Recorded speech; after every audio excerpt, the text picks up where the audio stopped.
Qué bien, estamos pues con Andrés Oppenheimer. Andrés, ¿qué tal? Buenas noches, ¿cómo te va? ¿Qué tal? Gracias por invitarme, encantado de estar aquí, encantado de haber podido acompañar a Canal N en este aniversario quinceañero.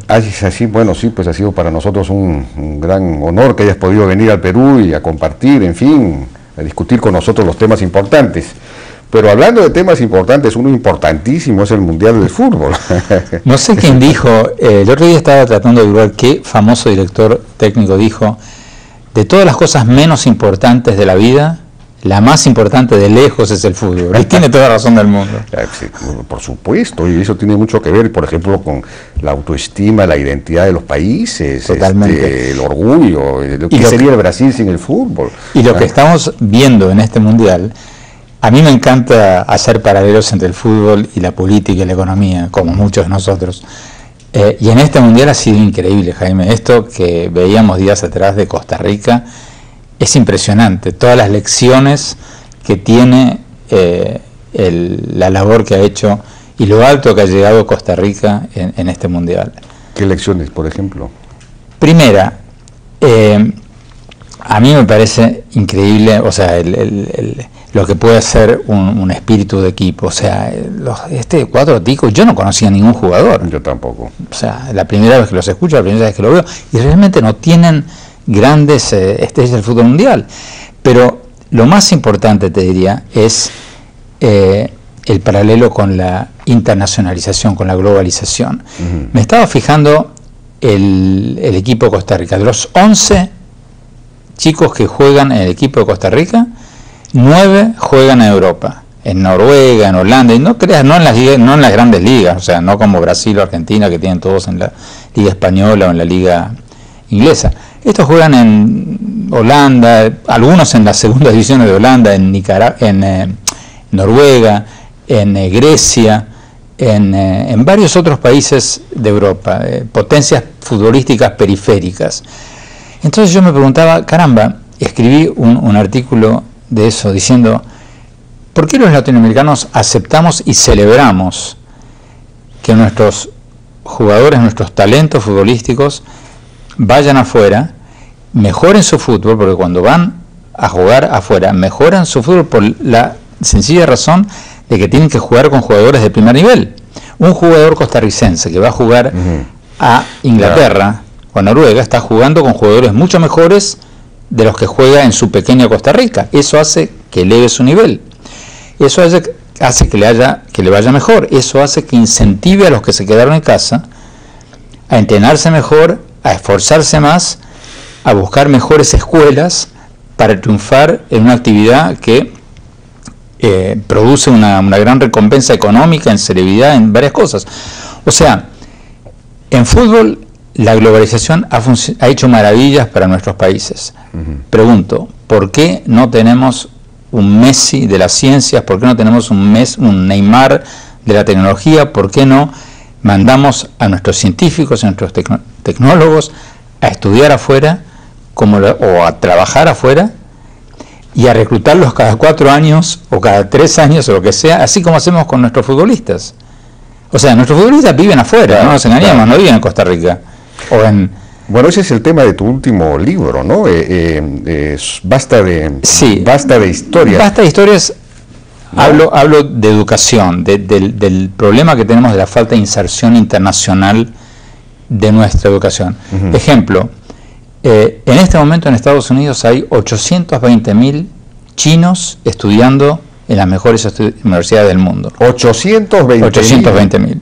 Le siguen, tal vez no puedo decir China tiene, o sea, sí, pero tiene 1.300 millones de habitantes, habría que sacar la proporción. Perfecto, por eso digo, sigamos.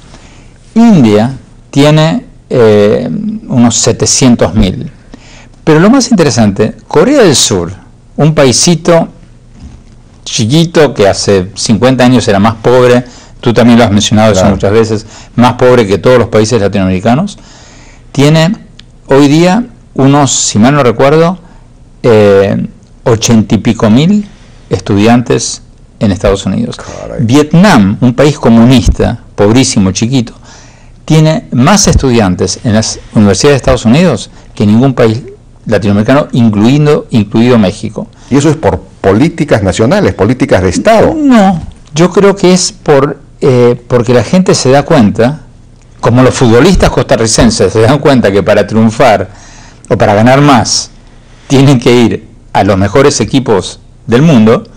Los jóvenes científicos y tecnólogos, ingenieros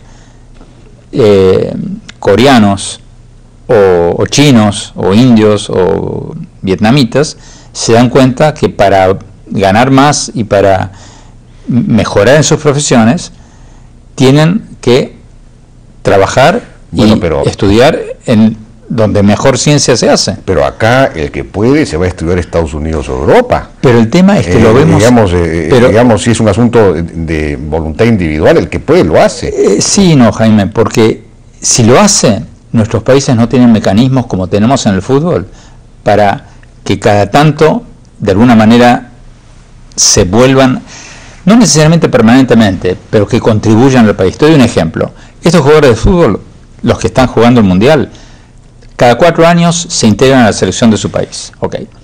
Los científicos peruanos que se van a Estados Unidos o Europa, no sé bien qué pasará ahora, pero históricamente los gobiernos han dicho, bueno, te fuiste, o sea, el que se va a Sevilla pierde su silla, y ya. Y esta gente, porque conozco muchos de ellos, les encanta su país natal, tienen familia, les encantaría, si no volver a vivir, tener un contacto permanente, trabajar para sus centros nacionales de investigación. Entonces, invitamos a nuestros jugadores de fútbol cada 4 años a que se junten a nuestra selección y reconocemos que eso mejora la calidad de nuestra selección. ¿Por qué no hacer lo mismo con los científicos y los técnicos? Ok, quédense en Estados Unidos, pero cada 2 años vengan a dar una clase de 3 meses en nuestra mejor universidad, cada 3 años vengan a participar en nuestro centro de investigación de lo que sea. A lo que voy es, tenemos que aprovechar, dejar de hablar de la fuga de talentos y empezar a hablar de la ganancia de talentos, porque esos son talentos ganados, no perdidos. Pero, por ejemplo, Chile definió una política de, digamos, enviar una gran cantidad de becarios a no sé, 6.000, 7.000, no sé cuántos. 5.000 creo que sí. 5.000, ¿no es cierto? Sí. Con los excedentes que tiene, los excedentes fiscales que tiene como producto de los de los precios de los minerales y todo lo demás. Con eso los aplica a financiar estudios de doctorado, me parece, de 7.000 chilenos. Sí. Es una política de Estado. Sí. Creo que en el Brasil hay algo parecido. Brasil tiene una política que empezó este gobierno, el de Dilma Rousseff. No sé si no la había propuesto ya Lula, pero de cualquier manera le empezó a implementar Dilma Rousseff. Se llama 100.000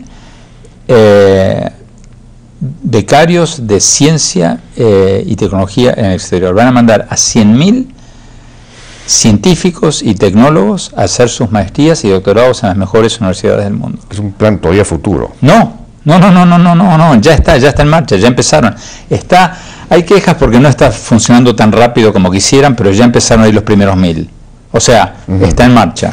Ahora, tu tesis en general en ese libro es que los países de América Latina, así como por lo general no se han abierto mucho a la economía, salvo algunos, a la economía mundial, tampoco han puesto el énfasis necesario en la educación, es decir, no han priorizado la educación como sí lo han hecho los del sudeste asiático y otros, ¿no es cierto? Y entonces tendríamos que hacer mucho más en ese terreno. Jaime, el caso de Corea, del que recién hablamos, es emblemático. Todos estos países tienen una cultura, no solo nacional, estatal, gubernamental de la educación, tienen una cultura familiar de la educación, porque se han dado cuenta de que la educación es el pasaporte personal, familiar y nacional para la prosperidad, como decíamos recién. En estos países, a mí, por ejemplo, para escribir ese libro, que entre paréntesis, ahora en 2 meses saco la secuela, el próximo, que va a ser sobre innovación. El Basta de Historia será sobre educación. Esto acá voy un paso más y empiezo a hablar sobre qué están haciendo los países o no están haciendo en materia de innovación y cómo crear un nuevo Silicon Valley en cada país. Pero en estos países hay una obsesión nacional por la educación, y lo fascinante es que esto no tiene nada que ver con política o ideologías, porque nosotros, los periodistas, los políticos, vivimos hablando de la izquierda, a la derecha, de Chávez o o el otro. Mira, si tú miras los países que mejor les va, son de todos los colores políticos. O sea, China, por ejemplo, es una dictadura espantosa, pero es innegable que económicamente ha sacado a mucha gente de la pobreza. Yeah. Entonces, si nos enfocamos únicamente en la economía, los países que más gente han logrado sacar gente de la pobreza son países de todos los colores políticos. China, una dictadura comunista; Singapur, una dictadura de derecha; India, una democracia de izquierda; Israel, una democracia ahora de derecha con este gobierno; Finlandia. O sea, no se puede decir que tales países lograron reducir la pobreza gracias a que son de derecha, de izquierda, de centro, de arriba, de abajo. No. La única constante que hay en todos esos países se integraron al mundo y desarrollaron políticas exportadoras y crecieron, Jaime, con la palanca mundial. Es cierto, Jaime, pero al mismo tiempo la constante de todos esos países es una obsesión nacional con la educación. Porque cuando tú vas a China, o cuando tú vas a India, o cuando tú vas a Finlandia, o cuando tú vas a todos estos países, tienen una obsesión nacional de la educación. Cuando tú abres los periódicos de estos países, tú ves que celebran el campeón de la Olimpiada de Matemáticas con el mismo titular con el que celebran un triunfo del seleccionado nacional de fútbol. Claro. Y tú ves, por ejemplo, lo que cuento en este libro anterior, en Basta de Historias. Cuando voy a China, voy a los institutos privados nocturnos de Pekín. En ese momento, hace 5 años, había solo en Pekín más de 1000 academias privadas nocturnas de enseñanza de inglés y matemáticas. Entonces cuento que voy a una de esas, eran como las 9 de la noche, y estaban los chicos con el uniforme escolar con el que se habían levantado a las 6:30 de su casa, a las 9:30 de la noche estudiando. Entonces tú entrevistabas a esos chicos, les preguntabas, bueno, ¿y tú? Le preguntaba cuándo se va a suicidar usted. No. ¿Ah? Mira, mucha gente dice eso, pero la cifra de suicidios, Jaime, es milimétrica comparada con la cantidad de gente que ha logrado salir de la pobreza gracias a su nivel educativo. No, claro. Gente se suicida en Estados Unidos, se suicidan también por drogas o por lo que sea. Sí. Pero a lo que voy es lo siguiente: esta gente estudia 12, 14 horas por día. Las familias invierten en la educación de sus hijos, tiempo y dinero, y en esos institutos yo entrevistaba a los chicos y les decía, bueno, ¿por qué estás aquí? ¿Te va mal en la escuela? Y la respuesta era, no, me va fenómeno en la escuela, pero quiero estudiar, perfeccionarme para entrar a una escuela secundaria mejor o entrar a una universidad mejor. Hay una meritocracia profesional que empieza desde la escuela. Eso nos falta a nosotros. Claro, pues y porque la cantidad de horas que tienen los colegios, las escuelas es mucho mayor. Acá no sé cuántas son al año, pero es menor. Bueno, Jaime, para los años escolares nuestros en América Latina, a veces son casi la mitad que los asiáticos. Un niño japonés va a la escuela 140 días por año. Perdón, ¿qué digo? No, mucho 240, más. 240 días por año. En Corea son 230 y pico. En Estados Unidos son 200. En muchos de nuestros países en América Latina son 180, 160, claro. Sí, pues. Y en Corea creo que el inglés es obligatorio. En China es obligatorio el inglés. En China es obligatorio. Y mira, y es impresionante cómo está cambiando eso el país, porque yo voy a China cada 4 o 5 años porque me fascina el país y la potencia que está haciendo. O sea, no es que me encante, porque como decía antes, es una dictadura espantosa cuando uno habla políticamente, pero hace como 6, 7 años, o más, 8 años, instauraron el inglés obligatorio 4 horas por semana desde el 3er grado de la primaria. En ese momento, no he chequeado desde entonces, pero en ese momento se estudiaba más chino, más inglés en las escuelas públicas de China que en las de México. Ah, sí, ¿no? Entonces, y por la cantidad de chinos que son, claro, hay más chinos estudiando inglés en China que en Estados Unidos, que estadounidenses en Estados Unidos. Bueno, y el tema del profesor también es muy importante, ¿no? En Finlandia, por ejemplo, creo que el profesor tiene un estatus todo el mundo quiere ser profesor, es una carrera prestigiada, bien pagada, en fin, eso es muy importante, pero claro, ¿cómo hacer para dar ese salto en un país como Perú, por ejemplo, en donde los profesores, por la crisis que hemos tenido en los últimos 40 años, pues se han ido pauperizando, ¿no? Vienen de estratos sociales cada vez más bajos porque los sueldos eran muy bajos. Sí, fueron muy altos en la década de los 60, pero han bajado tanto, recién se están subiendo. Entonces es que, Jaime, yo creo que es una cuestión de empaquetamiento, o sea, es una cuestión de cómo miramos la educación. Yo creo que tenemos que crear una cultura nacional de la educación. Nosotros los periodistas tenemos mucho que ver con eso y en muchos de nuestros países no lo estamos haciendo. Y a mí me pasa lo mismo en Estados Unidos, en mi periódico, en todos lados. Es el Miami Herald, por si acaso. Hay una reticencia, sí, no es mío, o sea, ojalá. No, bueno, sí, sé, pero no. Pero, casi. Pero, ojalá, pero hay una reticencia de los editores. Se piensa en la educación, bueno, eso es medio aburrido, o sea, hablemos de otra cosa más interesante. Pues, claro. Pero hace falta una obsesión nacional. Tendríamos nosotros que resaltar a los chicos que ganan las Olimpiadas de Matemáticas, como resaltamos a Messi o Neymar, etcétera, etcétera. Porque de eso va a depender de crear esa conciencia nacional. Y si tú haces eso, ya creas más incentivo para un maestro. Y si tú a ese maestro le aumentas el sueldo y haces que su trabajo sea evaluado y de alguna manera le das un pago en base al mérito, quizás, según los resultados de su clase, ahí empiezas a profesionalizar la profesión. Por eso a la gente en muchos de nuestros países habla de los trabajadores de la educación. Si yo fuera maestro, yo no quisiera ser un trabajador de la educación, yo quisiera ser un profesional de la educación. Claro. Un maestro es un profesional, tiene que ser visto como un abogado, como un ingeniero, como un arquitecto. Así es, sí, pues, pero si eres trabajador puedes hacer huelga, pues.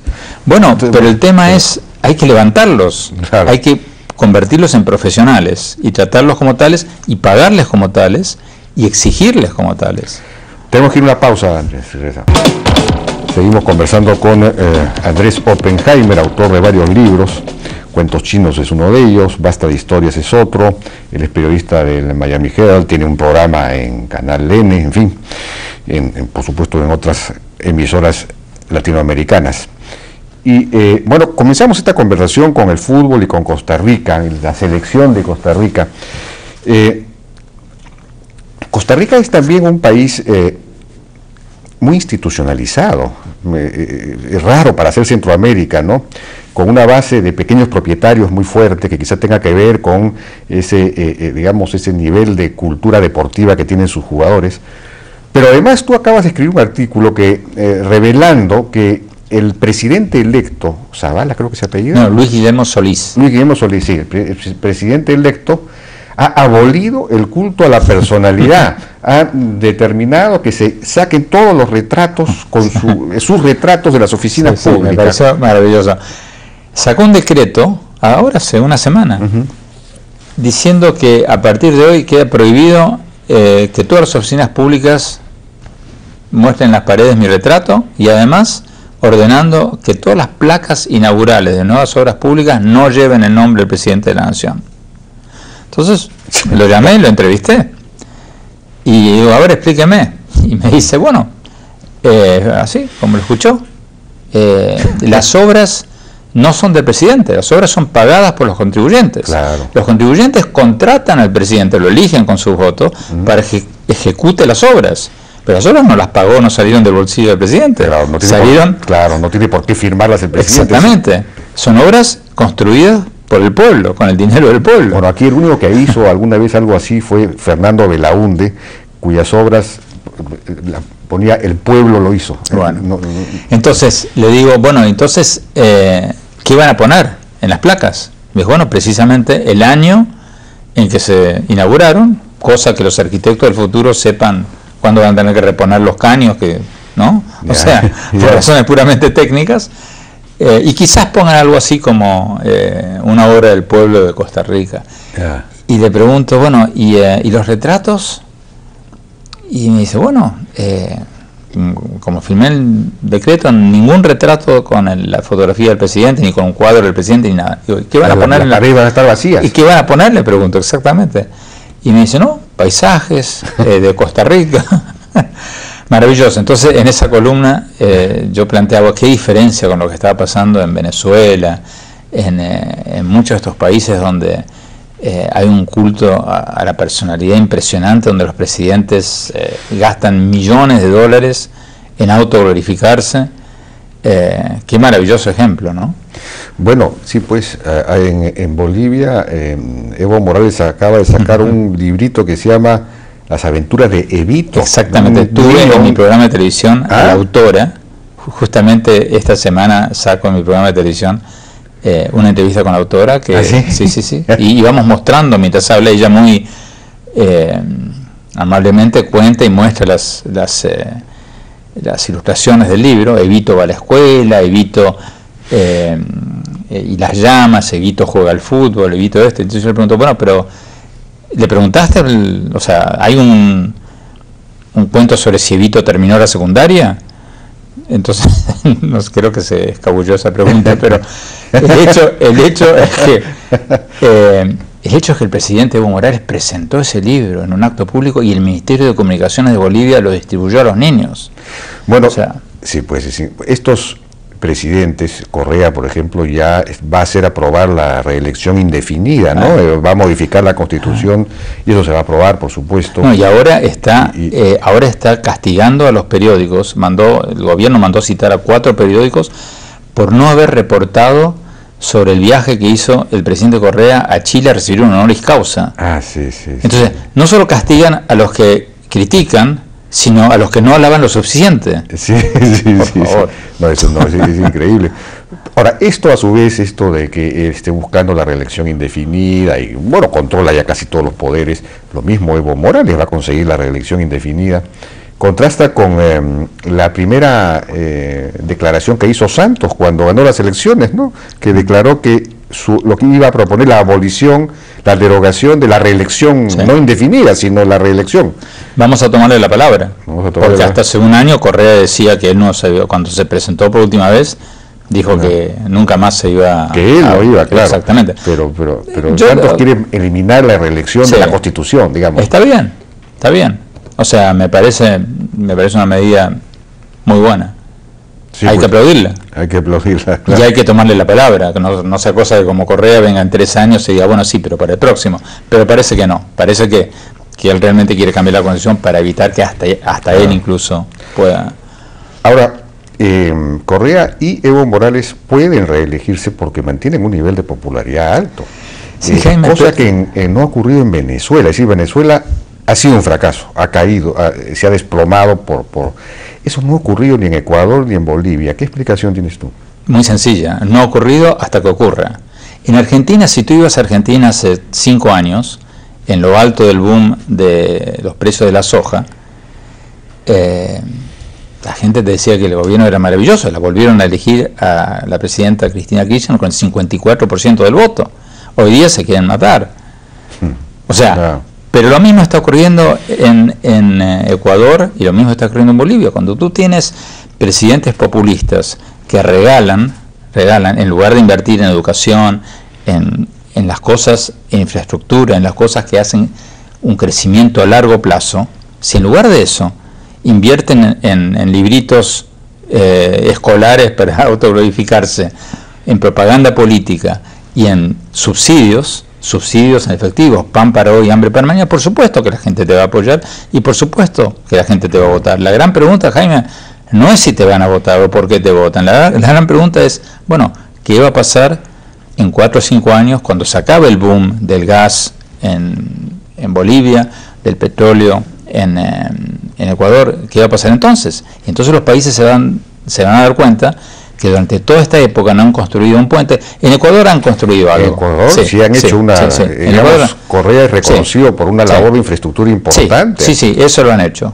A diferencia de Hugo Chávez, que no desarrolló la infraestructura. Eso es cierto. Y además tienen el dólar, no tienen moneda local, lo cual les impide hacer inflación. Es una cosa extraordinaria. Eso es cierto, pero hay otro tema, Jaime, que es un poco tramposa ese milagro económico ecuatoriano, porque si tú dejas de pagar tu deuda, si tú a partir de hoy dejas de pagar tu alquiler, tus deudas de tu carro, de esto, de lo otro, vas a tener mucho más dinero disponible para hacer lo que quieras. Claro. Eso es lo que pasó en Ecuador, eso es lo que pasó en Argentina. Claro, ahora están pagando los platos rotos y Ecuador va a tener que pagar los platos rotos.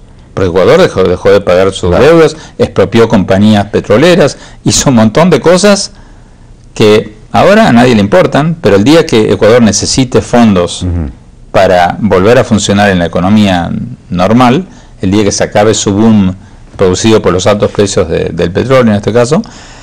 No, de hecho ya está con restricciones de divisas, porque como su moneda es el dólar y no tiene suficientes dólares, entonces lo que hace es empezar a restringir importaciones, por ejemplo el Perú. El Perú este año va a dejar de exportar como 200 millones de dólares a Ecuador por las barreras que ha impuesto. Por eso yo no le tengo ninguna simpatía a estos gobernantes, Jaime, porque engañan a la gente. O sea, tú puedes aprovechar, tú puedes dejar de pagar tus deudas y puedes empezar a construir puentes y carreteras y todo el mundo va a decir qué bien este presidente cómo construye. Pero en realidad estás postergando una crisis, no estás haciendo lo que hizo Chile, lo que hace Noruega, que es ahorrar en los años de las vacas gordas para poder gastar en los años de las vacas flacas. Claro, así. Entonces, Chile ha reducido la pobreza muchísimo más que Ecuador y lo ha hecho sin presidentes que se quieran eternizar en el poder, sin agravios a la prensa, sin censura, sin exiliados, sin nada de eso. Entonces, de nuevo, esto no tiene nada que ver con derecha e izquierda, porque el mérito de Chile es tanto de la derecha como de la izquierda. El mérito es de una economía de mercado abierta. De una economía de mercado abierta con la suficiente inteligencia para decir, ahora que el cobre está alto, guardemos un poco en el chanchito para el día que no esté alto, en lugar de distribuir, construir y reelegirme. Esa es la diferencia entre los países serios y los países poco serios. Tenemos que ir a una pausa, si me permite.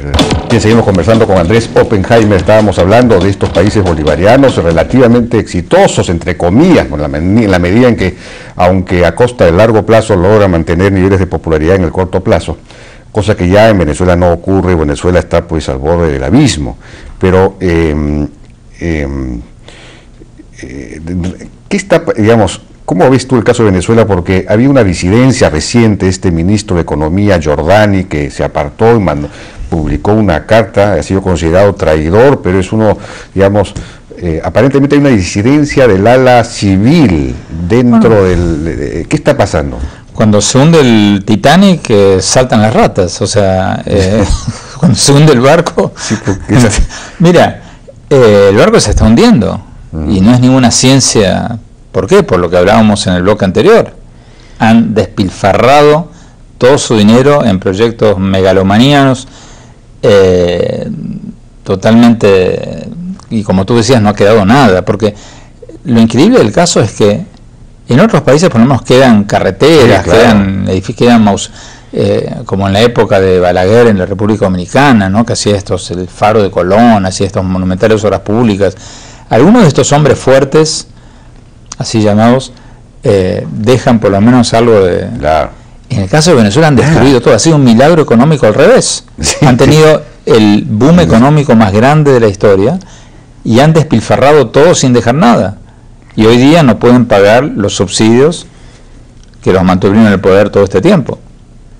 Entonces empiezan a surgir grietas dentro del chavismo entre quienes dicen, acá nos van a sacar corriendo y sálvese quien pueda. Y yo lo dije primero. O sea, los chavistas disidentes dicen... Sí, pues. Además los disidentes son los más radicales, porque este ministro es el responsable de la política económica desastrosa, y él se da el lujo de acusar al gobierno de Maduro, no sé de qué, porque en qué sentido está modificando la línea. Yo no lo veo. Le llamaron un asesor cubano de no me acuerdo, creo que tiene 80 años, ex compañero del Che, para arreglar la economía, y me decían, los cubanos exiliados están diciendo que lo llaman, ¿cuál es el nombre que le ponían? Sadim.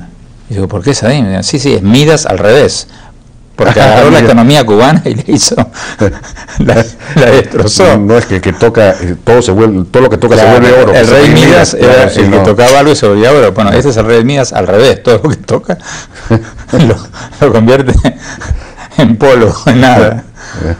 Increíble.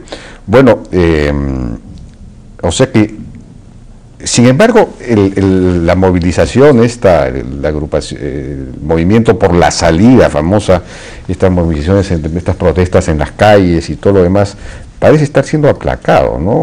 Bueno, Jaime, son 42 muertos, miles de detenidos y heridos, un vergonzoso silencio de los países latinoamericanos sí. En cuanto a lo que ha pasado en Venezuela. Toda la actitud de América Latina con Venezuela ha sido desastrosa, lamentable y un terrible precedente para todos nuestros países, porque desde el momento en que América Latina y muchos otros países del mundo hicieron la vista gorda cuando ganó Maduro, una elección totalmente con un proceso totalmente desigual, en que la oposición tenía 1% del tiempo en televisión de lo que tenía el gobierno, donde el gobierno decidía qué candidato opositor podía ser candidato y quién no, o sea, una elección increíblemente fraudulenta, en buena cuenta. El proceso. Entonces, claro. Yo no sé el resultado. Para mí lo notable de todo esto es que después de 15 años de un gobierno semidictatorial, si no dictatorial, después de 15 años de control absoluto de los medios, y cada vez más, después de 15 años de lavado de cerebro ideológico, después de 15 años de todo eso, la oposición, con menos de un 10 o un 5% del tiempo televisivo que tenía el gobierno, logró el 50% de los votos. Gracias. Impresionante. Impresionante, sí, pues que efectivamente. Ahora, el diario El Universal ha sido comprado por un grupo español que no se sabe qué cosa es. Hoy mandé un Twitter. Es una cosa lamentable, hoy ¿no? Puse un Twitter. Hoy puse un Twitter en mi cuenta. Normalmente uso mi cuenta de Twitter para... Tú estás en las redes, sí, pero globales, pones Twitters globales. Sí, es una herramienta maravillosa Twitter. Yo antes no lo usaba, me convencieron, ahora lo uso. Ajá. Pongo todos mis artículos ahí y lo interesante, y me nutro mucho de otra gente, sigo a 100, 200 personas para ver lo que hacen, para ver lo que publican, y lo encuentro una herramienta muy interesante. Y pocas veces meto comentarios fuera de mis artículos, pero a veces lo hago, y hoy o ayer, no me acuerdo, puse un Twitter, me salió del alma, diciendo, si los nuevos dueños del Universal de Venezuela son realmente independientes y no títeres del gobierno, como un marrón de proa del gobierno. Los invito cordialmente a publicar mis columnas. Hasta ahora no me ha contestado.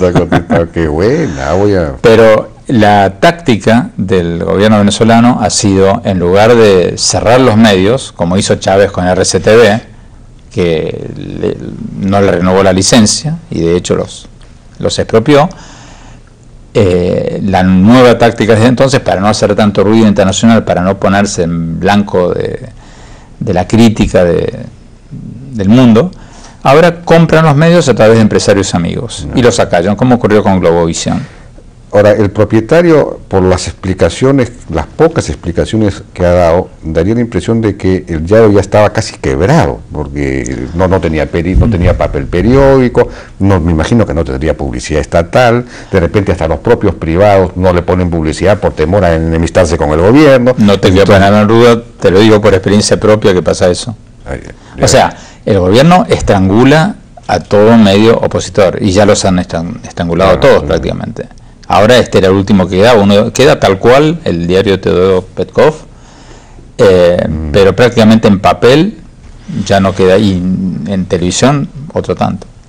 Sí, pues incluso no sé cómo quedan los periódicos como El Comercio, que le habían enviado resmas de periódico, de papel periódico, no sé si al Universal o al Nacional, creo que al Nacional, ¿no? Lo grave de todo esto, Jaime, es que sienta un precedente terrible para todos nuestros países, pero cuando tú permites un proceso así en un país vecino, entonces lo que estás haciendo es sentando un precedente para que lo mismo pase en tu país. Entonces, Perú, por ejemplo, que pasó por una experiencia como la de Fujimori, donde un presidente quería eternizarse en el poder, bueno, o sea, tendría que tener tanta un sistema de defensas tan grande para lo que pasa en otros países en ese tema, como lo que le pasa en el suyo, porque si no, la gente día de mañana, cuando algún otro presidente quiera eternizarse en el poder, va a decir, bueno, pasó en Venezuela, ¿por qué no va a pasar acá? Sí, pues, efectivamente. Ahora, ahí probablemente lo que vaya a ocurrir es algún golpe militar, ¿no? Es una yo espero que no, Jaime, porque yo sé que muchos venezolanos de oposición están deseando que así ocurra y muchos dicen que es probable que eso ocurra. Pero, mira, yo me fui a Argentina por un golpe militar. Los golpes militares no solucionan nada. Mira lo que está pasando en Egipto. No sé. Crean anticuerpos y crean los gobiernos de extremistas de dentro de 10 años.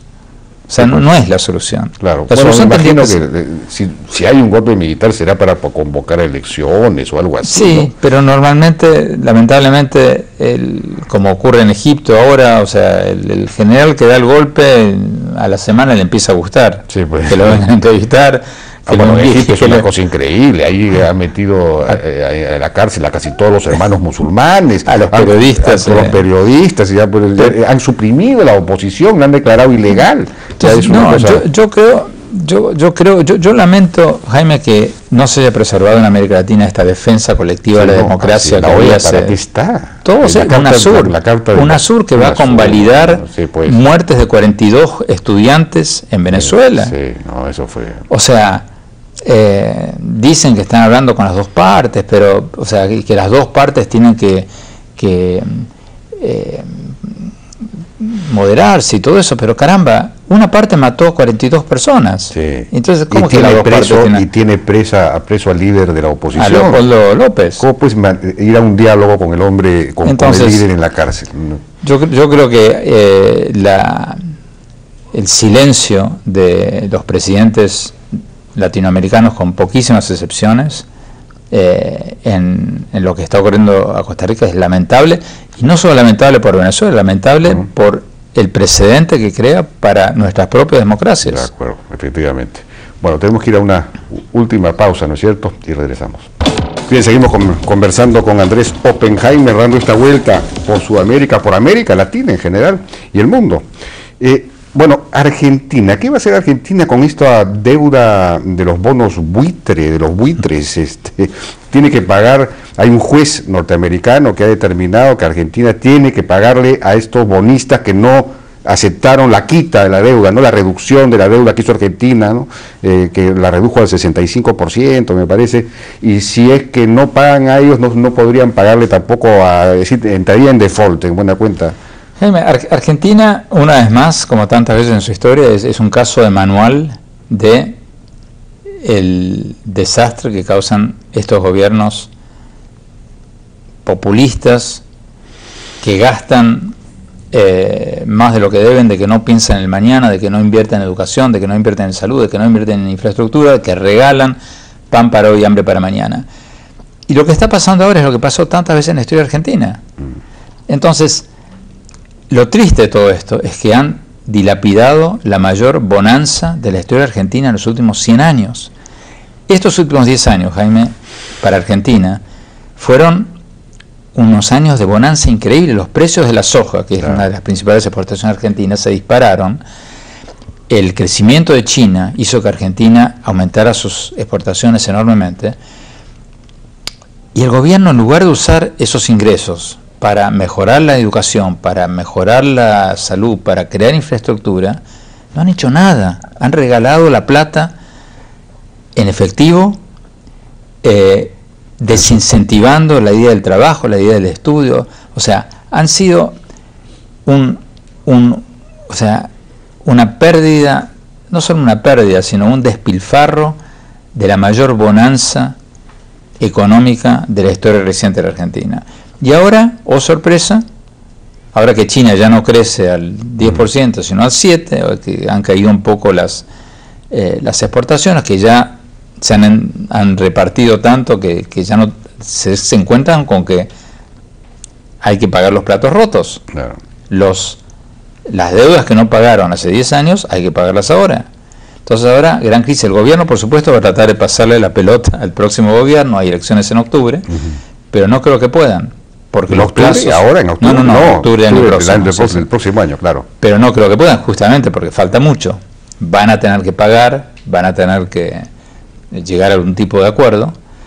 Pero ¿Van a hacer alguna clase de ajuste? Porque hay una inflación de más de 30%. No les queda otra. Están perdiendo reservas. No les queda otra. No les queda otra, Jaime. Van a tener que hacer un ajuste. Y la buena noticia, yo soy optimista sobre Argentina. Parece que tienen unos yacimientos de gas extraordinarios, ¿no? Mira, Argentina... Pero en manos de la Kirchner, eso ya pues es como Chávez. Mira, pero Jaime, yo soy optimista porque, como te digo, esta gente los van a sacar a patadas. Ajá. La mitad va a terminar en la cárcel. Ya. Y la otra mitad va a terminar en Venezuela, si es que todavía hay un gobierno Chávez. Entonces, todos los que están en el banco de suplentes son mejores que los que están ahora en el gobierno. Ajá. Inclusive los propios candidatos del gobierno. Son toda gente que más o menos entiende. ¿Quién podría ser presidente? Bueno, cualquiera de los que están en el banco de suplentes. Scioli, el gobernador de Buenos Aires, Massa, un peronista disidente que era el jefe de gabinete de Cristina Kirchner, Macri, el alcalde de Buenos Aires, cualquiera de ellos. Cualquiera de ellos sería mejor que lo que hay ahora. No porque sean grandes genios, sino porque entiende que un país para crecer necesita inversión, necesita exportar, etcétera, etcétera. Entiende las cosas que cualquier persona en su sano juicio entiende. Entonces, Argentina yo creo que tiene un gran futuro, porque el año que viene va a tener un nuevo gobierno, tiene unas reservas impresionantes de petróleo, como se menciona mucho en Vaca Muerta, es uno de los yacimientos más grandes del mundo, que no lo pueden explotar porque nadie invierte en Argentina. El día que haya un gobierno más o menos sensato, va a haber inversión. Al mismo tiempo, Argentina tiene una buena relación comercial que ha abierto ahora con China. O sea, es un país que si uno mira... Argentina es muy rico, es un país extraordinario. Es un país con mucha riqueza. Y con gente muy educada, precisamente, ¿no? Cada vez menos, lamentablemente, porque este gobierno, si miras los resultados de los test PISA, los test de estudiantes, Argentina está al fondo, o sea, está al final del mundo. Ha caído muchísimo, lamentablemente, la educación, pero tiene una reserva suficiente de gente bien formada como para poder reflotar eso en cualquier momento. Pero el país se va a dar vuelta. Pero lamentablemente Argentina es el país de los grandes bandazos. Sí, pues. Cada 15 años pasan de un populismo absurdo a gobiernos globalizados que mejoran la calidad de vida y reducen la pobreza. Después vienen otros gobiernos populistas que aumentan la pobreza por 4 años, como hizo este, y después se desmorona todo. Ahora, el otro lado de la medalla es los países que integran la Alianza del Pacífico, digamos, ¿no? Están México, Colombia, Chile y Perú, países integrados que están buscando mejorar su competitividad y todo. Pero Chile, en Chile ha ganado Michelle Bachelet con un discurso y con una política distinta a la que tuvo en su primer gobierno, un giro a la izquierda que despierta inquietudes respecto de si realmente va a mantener el mismo modelo. ¿Tú cómo ves el futuro de Chile? Yo estuve en Chile hace 3 semanas, entrevisté al canciller, a Heraldo Muñoz, y hablé con varias personas del gobierno. Yo creo que la presidenta Bachelet está todavía saliendo de su campaña y está cometiendo un error en el sentido de que todavía no lo ha hecho, pero si aprieta demasiado el acelerador de sus aliados de la vieja izquierda, y enfatizo vieja izquierda porque hay una nueva izquierda muy moderna, muy inteligente, muy meritoria, corre el peligro de matar la gallina de los huevos de oro, que es el modelo chileno. Entonces, yo creo que no lo va a hacer. Sí, pues. Yo creo que no lo va a hacer porque la presidenta Bachelet es una persona pragmática y cuando ella vea que deja de venir la inversión y a ella no le va a gustar que Piñera se haya ido con un crecimiento del 5% y ella irse con un 2%. No le va a gustar eso y no creo que lo permita. Entonces yo creo y espero que después de estas señales, digamos, de vuelco a la vieja izquierda, vuelva a su cauce de la nueva izquierda, moderna, globalizada, insertada en el mundo, y la Alianza del Pacífico vuelva a tener ese impulso que un poquito le ha bajado de niveles. Claro. ¿No? ¿Cómo ves, ya para terminar, al Perú? Perú lo veo como parte de esa Alianza del Pacífico, como parte de esa América Latina que va para adelante y que le va a ir bien y cada vez mejor. Y creo que el ciclo del resto de América Latina se va a acoplar al ciclo de la Alianza del Pacífico, porque estamos a final de ciclo. No. La Kirchner se va a ir en octubre del año próximo. Venezuela, sí, quién sabe cuánto va a durar. Brasil, por cuestiones económicas, Brasil nunca fue Venezuela ni Argentina, empecemos por ahí, fueron mucho más sensatos los brasileños. Así que no podemos ponerlos, digamos, económicamente en esa columna. Pero están estancados. Están estancados. Y si no ganan el Mundial, de repente no reeligen a Dilma Rousseff. Puede ser. Para comenzar. Pero aparte de eso, Jaime, como tú varias veces lo has señalado, el mundo está cambiando. Están formándose nuevas alianzas. Estados Unidos está hablando con los países del sudeste asiático para crear la alianza, el Trans-Pacific Partnership, la alianza transpacífica. Está hablando con los países europeos de crear la alianza transatlántica, Estados Unidos con la Unión Europea. Sería extraordinario eso. Si Brasil no se mueve, se va a quedar totalmente fuera de juego. Y ahora está pasando otro fenómeno muy interesante. India, el nuevo primer ministro indio, Modi, de avanzada, es un hombre que va a hacer lo que Brasil no está haciendo. Se va a insertar más en la economía global, va a abrir más la economía. Es un hombre que en su estado natal apostó enormemente a la economía abierta, a las políticas pro creación de empleo, etcétera, etcétera. Y eso va a llevar a Brasil a pensar, caramba, quizás me conviene integrarme a la Alianza del Pacífico. O, por supuesto, nunca lo va a hacer así, porque Brasil es Brasil, pero cambiarle el nombre, eso es fácil, un sello. Le ponemos la Alianza Pacífico-Atlántica y ya, o Atlántico-Pacífica, nos peleamos un poquito por eso, y en una de esas Brasil sale con la suya y la llaman la Alianza Atlántica-Pacífico, con Atlántico primero, todos contentos. Por razones alfabéticas. Ojalá. Sí, pues. Ojalá. Bueno, ya nos ha ganado el programa, queríamos hablar de las reformas en México también, que es algo interesante, pero en fin, ya, el tema podría ser infinito, no tenemos más tiempo, sin embargo. Andrés, muchísimas gracias por tu participación, gracias por haber venido a Lima, por participar de los 15 años del Canal N, siempre es un placer conversar contigo. Gracias, Jaime, y felicitaciones a ti y a Canal N. No, gracias a ti, por favor. Bien, nos despedimos nosotros hasta el día de mañana. Buenas noches.